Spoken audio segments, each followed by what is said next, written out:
Druck has been featured repeatedly over the last 25 years on shows such as Larry King Live, Oprah, Anderson Cooper, and several PBS specials. He has touched and inspired audiences worldwide with his message of hope. So, Dr. Dan Druck. Thank you. There is such a wealth of experience in this room alone. We are parents, as many of you are, and there are also some kids here. And what do we know as kids? As kids, we know that it's not easy to raise a parent, yes? Okay? I mean, we have the whole thing screwed up. Our kids are our greatest teachers, yes? So we're in this together, making it up as we go. But the first thing I said, and before you hear the panel, I'm going to kind of set the table with a few beginning thoughts. First and foremost, we must become the role model. We're the work of art as a parent. We're their template for what it means to be a human being. And how we approach that means everything. Watching us, and not only watching us do things well, but watching us screw up. How many of us have had our finest moment as a parent admitting a mistake? Saying, you know what, I really screwed up. I owe you an apology. I remember years ago going up to both of my daughters and saying, you know what, I think I owe you an apology. I think our generation taught you as kids that there's a pill for every pain. There is a distraction and a diversion for every moment of emptiness. There's a fix for every problem. And that's not the way it really is. There are times in this life where you will stand in a moment of unknowingness, of uncertainty, of brokenheartedness. And in those moments, there will be no fix. It will be you standing with yourself and all those things you've cultivated as hope, as faith, as a belief and confidence in yourself and in your ability to rise out of the ashes. How do we show them that, if not after a setback, if not by sharing the teaching stories of our own lives where we fell down, where we grew, where we screwed up, and humbly modeling humility and humbly apologizing, or sharing what we've learned, the life lessons that have come from loss, from change, from mistakes that we know we've made. We are the example, are we not? What else do we role model for our kids, if not integrity and honesty and fun? How many of us are working so hard as parents that our kids don't have a clue about the lunatic inside of us? The nutty, playful child that occasionally likes to let go. But we have terminal seriousness. And how do we show them that lighthearted side of ourselves, which is so critical, which they're going to need, yes? They're going to need that as an example. What else are they going to need? And you're blessed today to have Susie Walton here, who's going to talk to you in more detail about the quality of resilience and what it means to empower a child rather than to enable a child. We teach our kids, even though we don't know it often, what we call learned helplessness. What's learned helplessness? It's like, let me do that for you.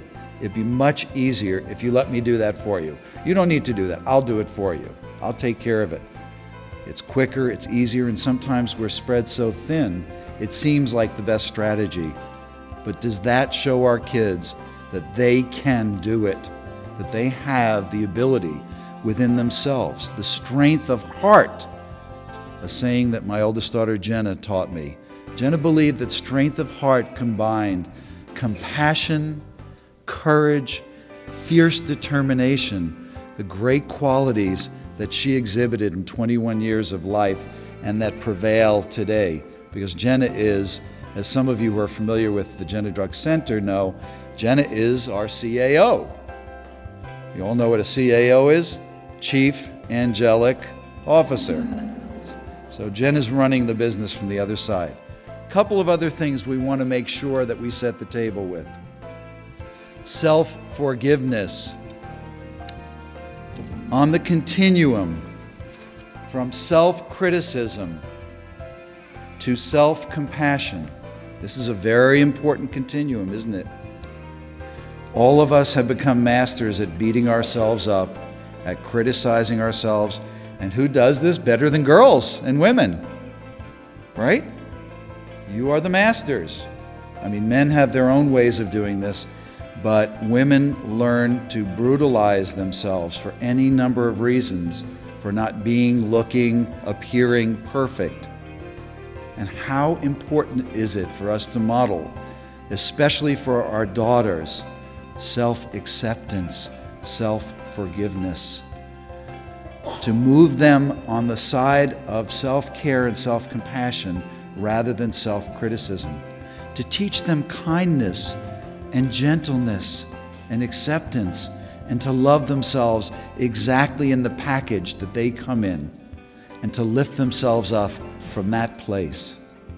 Another great thing that we want to set the table for is how we teach our kids by being examples of listening. In a new book that I wrote, I have a chapter called Listening is Love. The most powerful experience that we can create for another human being is the experience of feeling understood. There's nothing like looking in somebody else's eyes and they get it. Whatever it is we're trying to say, it's safe for us to say it. And they get it. They're willing to step into our shoes for a moment of empathy and compassion and deep understanding. That is the gift that we give our children by becoming amazing listeners to them. We're going to do a tongue test here for a quick moment. All of you who are parents, raise your hand. And I want you to stick out your tongue to see if there's scar tissue on it, okay? Because if there's not scar tissue on your tongue, you're not doing your job as a parent. We have to learn how to bite our tongue. We want to figure out and fix everything, don't we? But good listening, and the best way to learn how to talk to our kids is to not talk. It's to listen. It's to be an attentive listener and to help them generate options. And I know Ed and Lois are going to talk about how we help our kids think critically about their choices and the options that they have when confronting a difficult circumstance, and they will. So that's a little bit of the table that we've set. I want to add one more thing. One of the greatest gifts that we can give our kids in empowering them came to me 2 seconds before I walked into this room. And it was a little text message. I love text messages now. From my angel daughter and my earth daughter. It came from my earth daughter. Some of us have angel daughters and earth daughters and angel sons. So my daughter Steffi, who's with a new boyfriend up in LA, otherwise she'd be here, texted me, "Daddy, I love you. Have a great speech. Jen and I are with you always." And receiving, now I could have just jumped back in, and it's like, let me get back into the game.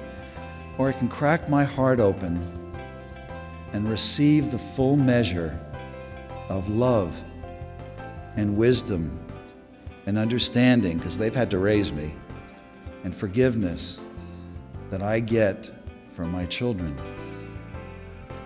And learning how to be a good receiver is one of the most powerful things we can do to show our children how vital their love is, how whole their love is, how powerful they are as loving human beings, and what greater testimony than that.